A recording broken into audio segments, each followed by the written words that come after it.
Hey guys, so I've got this here at a really slow speed here. Oops, too much junk in here, working too much. So there's two magnets here. It fires right here for each magnet. So 2 pulses per rev. And what you want is you to be able to get the power out in this area, right? It's all magnet powered all the way through this, as you can see. You can see how fast it goes, right? See how it gives that push.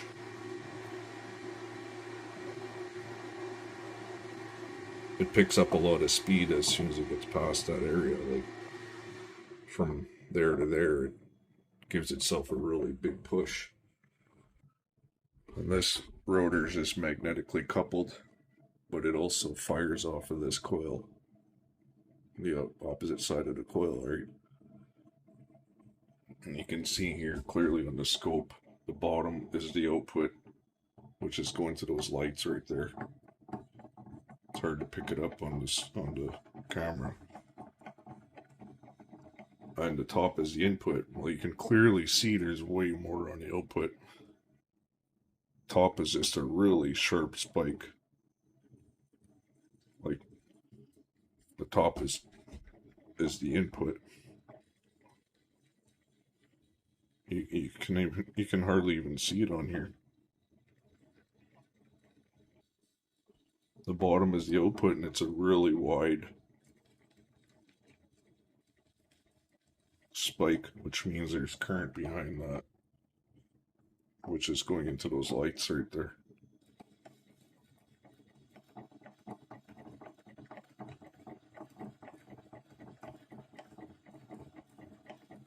So this has been running for 6 weeks, a bit more than 6 weeks, and it started at 13.27. It's at 13.26, and I've not done anything with this. I've actually been draining it and putting loads on this thing while it's still reading that same voltage. And I've never collected any of the energy here. This cap really isn't needed. It doesn't change anything when I take it off. See, it doesn't do much. Nothing changes on the motor. The cap is just paralleled.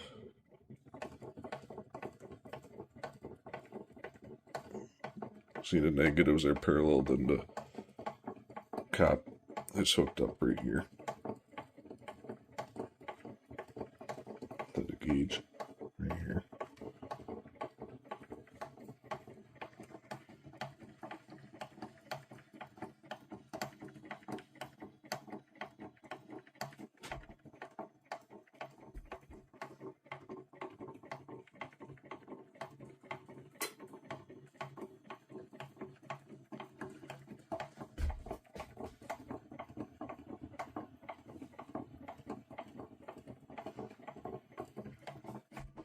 See, I put loads on it, and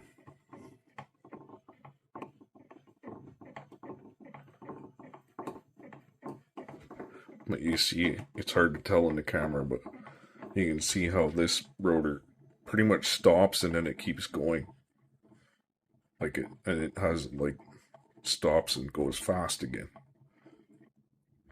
Unless it doesn't get its lock up, but that's just because I slowed it down so much.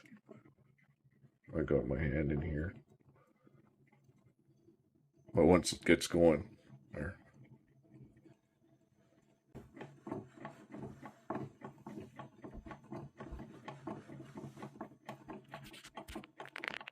Put more of a load on it, I'll short this cap out.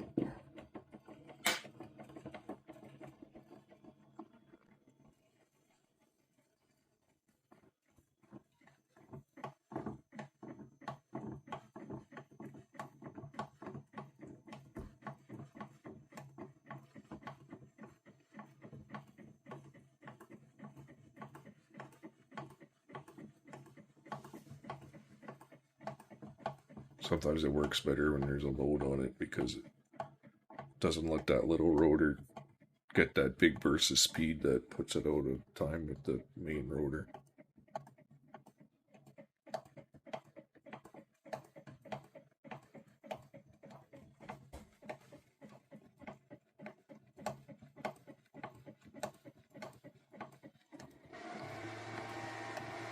These lights are really bright too. Camera doesn't even, they flash really fast so the camera doesn't pick it up because of the frame rate. You can see the motor's barely turning.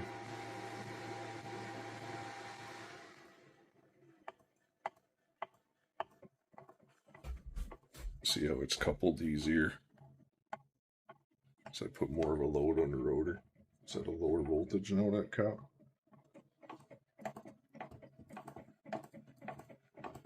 It gets up to 43 volts just with this one coil and one rotor.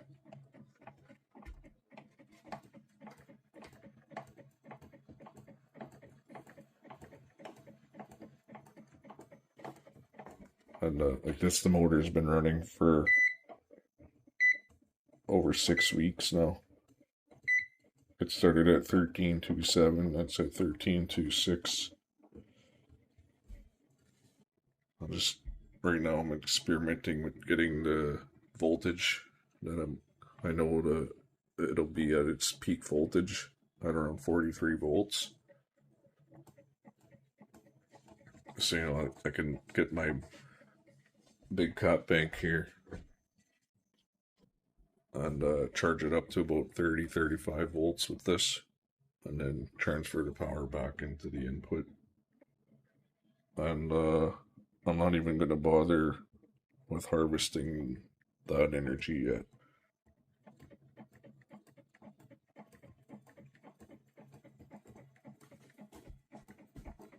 I've done this before quite a few times with other different motors, like years ago, long time ago. Like this rotor is old. This is a miniature. These are really small neodymium magnets, N52s. They're probably 1/4 of a millimeter wide. They're stacked up. This is the strongest point. They're stacked up flat on the bottom, kind of like what this one is, but this one's 90 degrees off. You can see there, I think it's about two magnets more on each stack, and it starts over here somewhere, right around here I think. And then it has shotgun pellets right here and it's actually the pellets come all the way over here to balance it properly. This had its own bearings on each side here, and then there was a spring.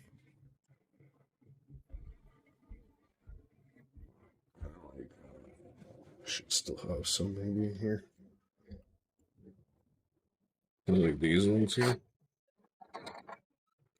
Just a normal spring that fits on the shaft. It was JB welded to the spring to the shaft. That was on this side of it. And that was attached to a DC motor. And then there was a reed switch that was hooked to a transistor back then. And it would fire once per revolution because there was 2 magnets mounted permanently above and below this one. So this was sandwiched in between them. It rotated just like what this one does. And the spring absorbed the shock of where it wants to stop right here and then let it go past it. But it works out really good like that actually. This little motor went for ages until that DC motor wore out. And that's why it got taken apart. I still have this rotor. The rest of it's just a matter of making it over again. Still have the rotor. This is another one of the probably fourth or fifth design I made. Pretty interesting anyway with this magnetic ramp, what it does. It works better at the low speeds like this. It works really good at high speeds when you're, like if you're pulsing all of them, like every magnet, every pole. But when you're just pulsing at the sticky point, it works best with low speeds, and then gear it up with something like this. That one's going quite a bit faster than the main rotor.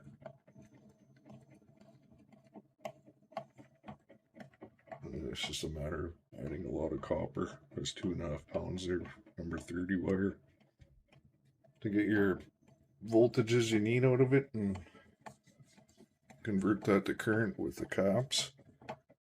Put it back into the battery bank.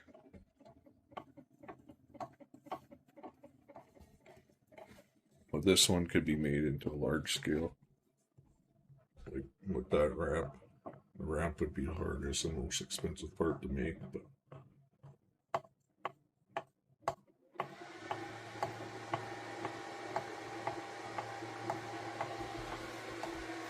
still doable. I just wanted to share that anyways. Thanks for watching, guys.